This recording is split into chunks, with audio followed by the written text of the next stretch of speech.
Bonjour à tous, mon nom est François Letarte, bienvenue sur ma chaîne JDR D30, chaîne consacrée aux jeux de rôle sur table avec une vie de rôliste. Et je vais faire un autre bilan jeu de rôle jeunesse. Cette fois, on a joué à Tranchons et Tracons à la bibliothèque, donc un de mes pas parascolaires, une activité de bibliothèque de cet été. Écoute, ben du fun. J'avais autour de la table des habitués, trois habitués de la bibliothèque, dont deux qui font aussi partie de mes groupes en parascolaire. Donc, des très habitués pour moi, c'est du monde que je jouais. Ça fait 2 ans que j'ai joué pratiquement toutes les semaines.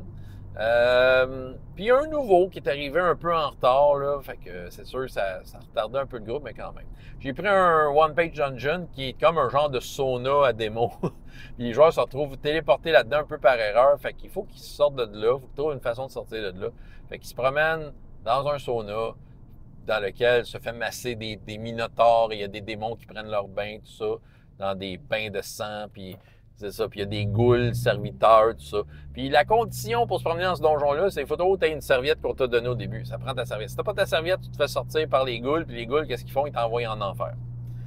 Fait que c'était très drôle comme scénario parce qu'il y a eu des scènes où, bon, là, les démons disaient « Hey, viens-tu te baigner? On va essayer de se mourir ensemble. » Mais là, il y avait comme le pistolier du groupe, un minotaure pistolier, qui dit « On joue à roulette russe, mais il a un peu triché son baril. » Fait que c'est le démon qui s'est tiré, mais étant donné qu'il est immunisé, il n'est pas mort, mais le démon trouve ça très drôle. Fait que, tu sais, c'est ça. Ils ont un peu, lui, les démons de leur bord, parce que les autres sont là juste pour chiller, mais ils sont tout le temps en train de proposer des trucs mortels et cruels. Les personnages refusaient tout ça. Là, il y a eu des moments où ils ont perdu leur serviette, les personnages. Fait que les ghouls essayaient de les sortir, ils ont pu avoir d'autres serviettes. Ils ont volé la serviette, en fait, du Minotaure qui se faisait masser. Puis ils ont réussi à, comme, le pseudo-tuer. C'était super drôle parce qu'il le fouettait avec. Il y en a un qui a dit « Je prends ma ceinture », parce que c'est l'image de son personnage avait une ceinture. Puis je le fouette avec. Puis là, le nouveau personnage, c'est un drachéide qui crachait du feu. Dans le fond, il y avait la capacité colère du mage, fait qu'il a traduit ça que ça y sortait de la bouche. Fait que, tu sais, il fouettait d'une ceinture brûlante le Minotaure. En tout cas, ils ont eu de la misère, mais ils ont réussi. Puis le Minotaure, il s'est fait envoyer en enfer parce qu'il avait plus sa serviette. On a ri. Ouais, le nouveau, c'est ça. C'est un petit jeune. Puis c'est ça, là, c'est comme... S'il serait arrivé à l'heure, j'aurais eu le temps de plus l'installer, plus lui expliquer comment ça marchait.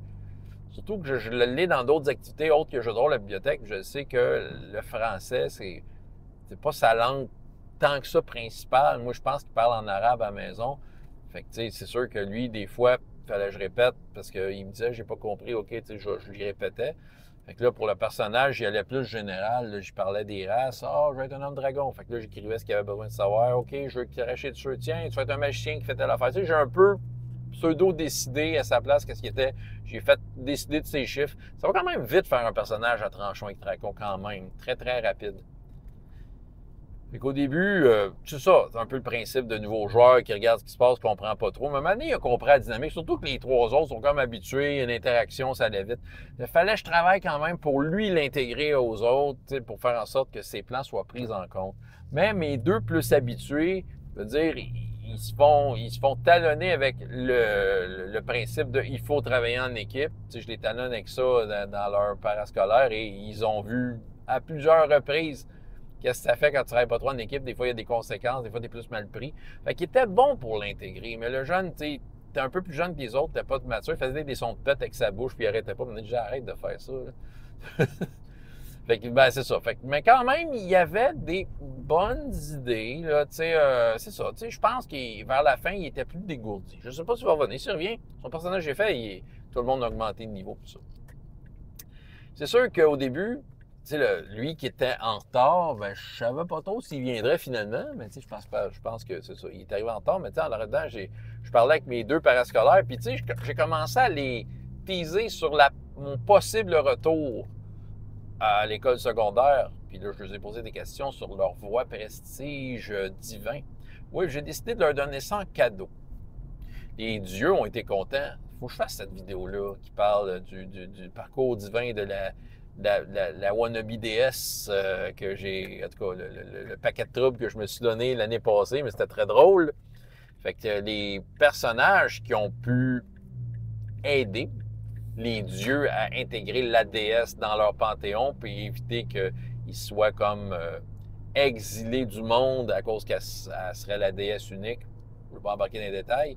Mais les personnages ont aidé, fait que les dieux ont décidé de les récompenser, donner un objet magique qui les représente et leur partir une voie prestige gratuite, en plus de n'importe quel autre qui pourrait partir, avec déjà une capacité de débloquer. Ça, c'est quand même un bon cadeau, parce que, tu sais, capacité, tu as ça de base quand tu montes de niveau. Mais moi, c'est ça, j'ai trouvé que c'était une bonne façon de récompenser les joueurs, c'est des récompenser en capacité. Tu gagnes une capacité, puis c'est un cadeau des dieux. Souvent, c'est un atout. Qui sont des voies prestige sont quand même fortes à Chroniques oubliées. Fait que c'est un atout qui part quand même fort, c'est ça. C'est ça, j'ai eu l'occasion un peu de leur en parler, mais on a tout de suite embarqué sur Tranchons et Tracons. On parle donc de Tranchons et Tracons. Bon, j'ai revécu une de ces games où la létalité n'est pas très, très au rendez-vous. En même temps, un bon plan reste un bon plan. Ben, ils en ont mangé des shots. Moi, j'avoue qu'il y a des points de vie qui ont descendu. À un moment donné, ils ont eu chaud. La seule affaire, c'est qu'ils étaient dans une aventure où il n'y avait pas. Il y avait des potentiels d'ennemis, mais les ennemis ne sont pas là pour se battre, ils sont là pour être dans un sauna. Fait que, tu sais, dans le fond, si les ennemis devenaient plus hostiles, s'ils se faisaient déranger dans leur moment de relaxation. Ça finit qu'il y a des cultistes qui périllaient pour un orbe. L'orbe ne dit pas c'est quoi. Moi, j'ai décidé que l'orbe, c'était un genre de... Dans le fond, c'est l'équivalent de la musique New Age, que quand tu vas dans une place de relaxation, toujours de la musique New Age pour te relaxer. Cette musique-là, les personnages ne l'entendaient pas, mais j'ai décidé que l'espèce d'orbe, c'est un siphon à âmes qui sont dans l'enfer. Fait que là, ça les siphonne dans l'orbe. Les âmes hurlent leur vie et les démons entendent ça et ça les relaxe. Fait qu'ils ont pu récupérer l'orbe et le barde du groupe a comme, du coup, m'a fait une belle description puis il a réussi à intégrer ça à son instrument de musique. Puis j'ai fait faire des jets parce qu'il y avait un risque encouru. Puis finalement, c'est ça, c'est très drôle parce qu'il y a comme l'orbe qui siphonne les âmes de l'enfer, fait qu'il joue de la musique. S'il joue de la chanson en particulier que les cultistes faisaient, bien, ça va siphonner les âmes et tu sais, ça calme les démons. Ça peut peut-être calmer d'autres créatures surnaturelles. J'ai donné un beau cadeau, il a bien aimé ça.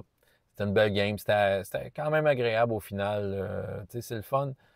C'est des jeunes d'expérience, mais tu sais, c'est ça, ils sont... Tu sais, quand tu pognes ceux qui sont dans mon parascolaire, clairement, ils l'ont vécu à la dure. Tu sais, 45 minutes intenses, essayer de faire des affaires à 8 joueurs. Puis, tu sais, quand on arrive à 3-4 joueurs, eux autres, je le vois, là. Tu sais, moi, je vois l'impact, je vois le résultat.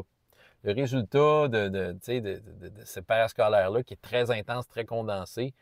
Mais clairement, c'est un foutu entraînement parce qu'ils sont quand même des bons rôlistes astucieux. Tu sais, je ne dis pas qu'ils ne font pas des niaiseries, mais on dirait qu'ils sont quand même réfléchis dans leur niaiserie.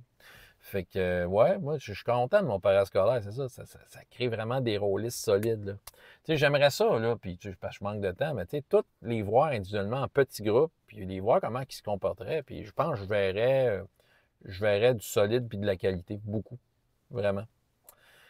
François Letarte, JDR de 30, jusqu'à la prochaine fois, il y a autant de plaisir dans la vie, dans les jeux, au revoir.